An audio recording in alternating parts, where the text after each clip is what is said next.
Kalau ibu kota itu mau diselesaikan, matikan listriknya seperti katakan 5, 4, 3, 2, 1, go. Gue botakin pala lu. Saya akan memberikan tambahan sedikit beberapa poin sebelum saya masuk ke konteks oligarki. Yang pertama, catatan saya bahwa ibu kota negara itu nanti membutuhkan listrik berarti.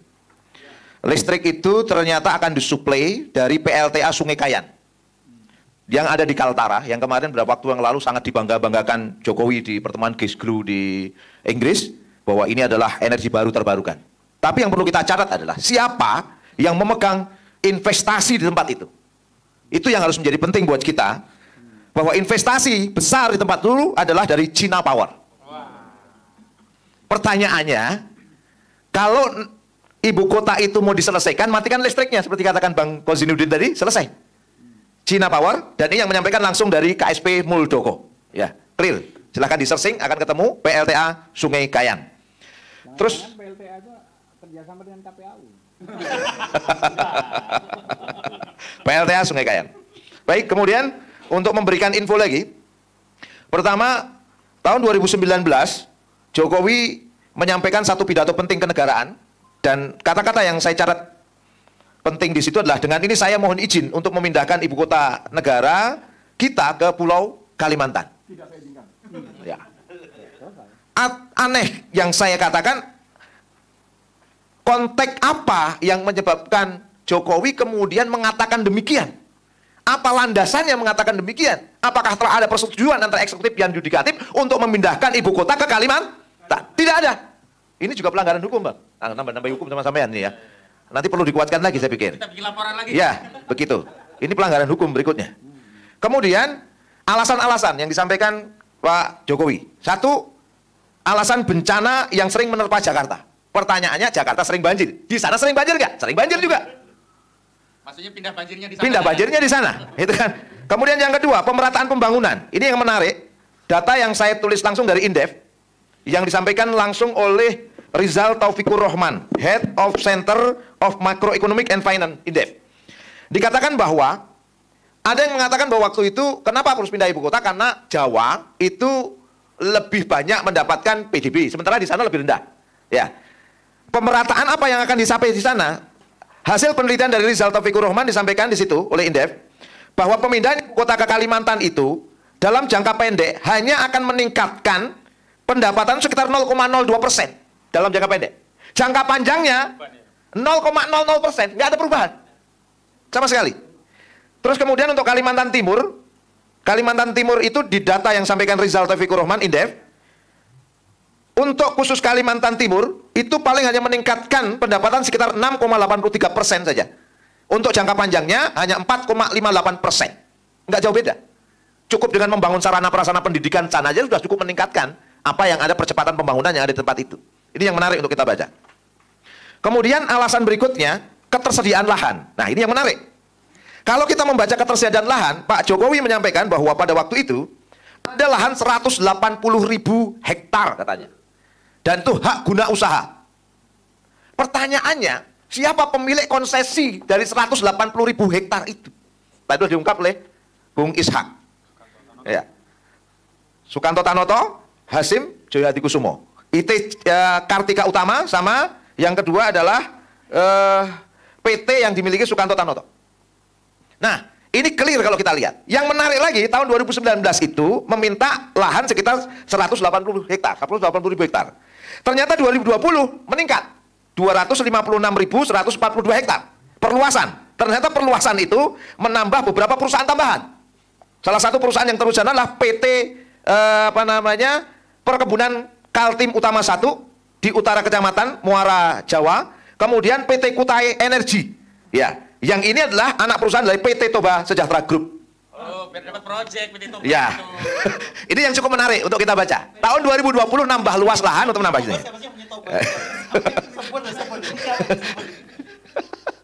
Oke, teman-teman bisa membaca masing-masing lah konteks ini ya. Nah, berarti lahan-lahan di tempat itu ada kurang lebih 144 izin usaha pertambangan, dan selebihnya adalah izin usaha terkait dengan perkebunan, kehutanan, kemudian terkait dengan perkebunan kelapa sawit. Nah, konsesi-konsesi ini kan milik mereka HGU. Berapa waktu yang lalu Mata Najwa mewawancarai Isra Nur, Gubernur Kalimantan Timur. Dikatakan, oh mereka suruh pergi saja nanti. Oh mereka juga punya cinta tanah air. Saya sudah katakan bahwa swasta itu bicaranya cuan. Sekarang mereka suruh pindah dari HGU itu, balasannya apa? Pastinya begitu dong. Makanya muncul spekulasi bahwa itu nanti akan diganti dengan gedung-gedung yang ditinggal setelah dari Jakarta, misalnya. Atau digantikan dengan izin-izin usaha di tempat-tempat yang lainnya. Artinya ini kembali oligarki lagi yang bermain di konsesi ini. Ya. Kemudian, kalau kita membaca lagi, Jokowi menyampaikan bahwa mendapat dukungan penuh dari masyarakat lokal di sana. Ini sangat mengerikan sekali. Hampir undang-undang ini, rancangan undang-undang IKN ini, kurang sekali partisipasi masyarakat. Konsultasi publiknya sangat lemah sekali. Seberapa banyak orang-orang terdampak, masyarakat terdampak yang diajak bicara? Nelayan, petani, pekebun. Apakah sudah banyak yang diajak bicara tentang ini? Nelayan-nelayan di Teluk Balikpapan, itu sekian banyak orang. Terus kemudian para penggiat-penggiat alam, apakah sudah diajak bicara? Hampir sangat sedikit sekali. Bagaimana mungkin dari tanggal berapa berarti ya? Surprise itu masuk itu tanggal 29 September 2021. Terus sekarang, berapa banyak yang tahu tentang hal ini? Seberapa banyak melakukan konsultasi publik? Konsultasi publik ke kampus-kampus. Masyarakat petani aja di kampung-kampung datangnya ke kampus-kampus. Boro-boro bisa mendapatkan pandangan-pandangan dari mereka. Sementara mereka yang akan mendapatkan dampak dari ini semua. Salah satu dampak yang akan muncul adalah banjir itu tadi. Kenapa banjir? Sederhana saja. Saya ingin menggambarkan begini. Kita tahu bahwa lahan 180.000 hektar itu sebelumnya adalah hutan tanaman industri dan juga hak pengelolaan hutan, HPH. HPH sudah membabat semua hutan. Digantikan dengan hutan tanaman industri. Artinya wilayah itu sudah tidak mampu secara maksimal menjadi catchment area. Catchment area itu berarti kalau hujan turun bisa nyerap. Apalagi ditambah tanahnya tanah batu bara, tanah liat, tanah lempung, tanah berpasir, sulit untuk menyerap.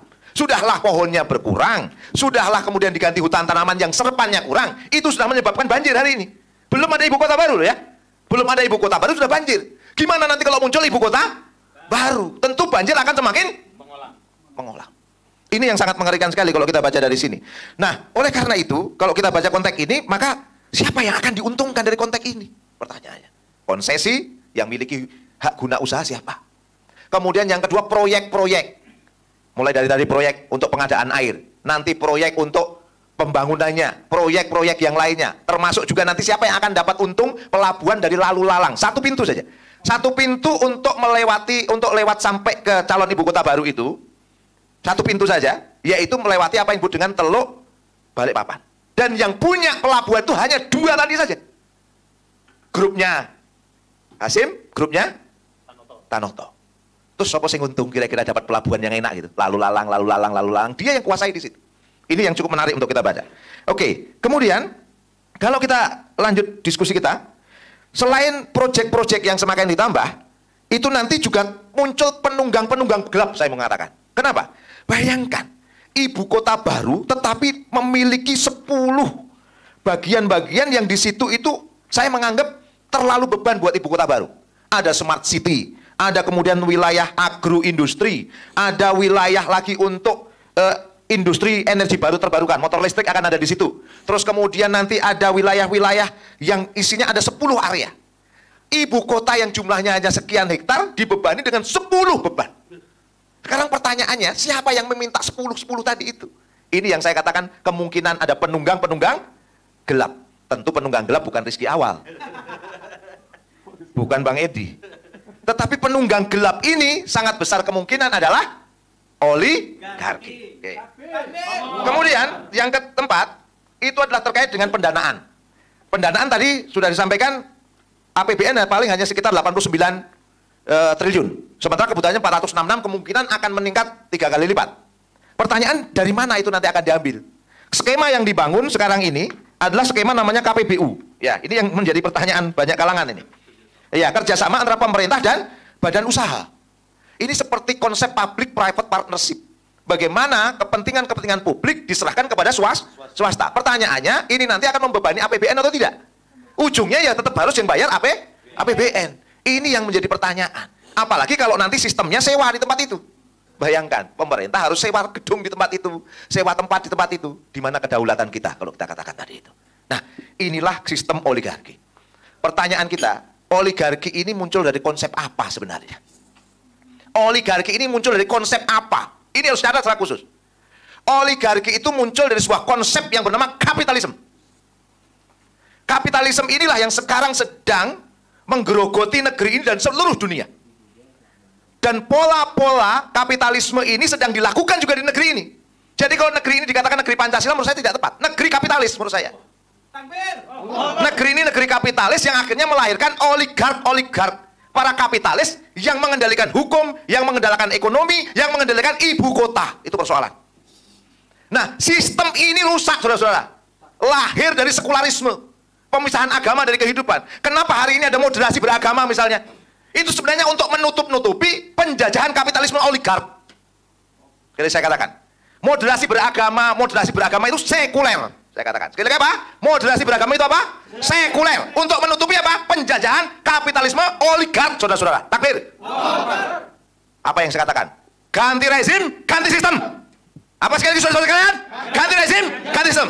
Kesempatan yang baik ini, saya aktivis 98 yang sangat senang dengan syariah. Saya tawarkan syariah Islam untuk negeri ini lebih baik. Takbir. Assalamualaikum warahmatullahi wabarakatuh.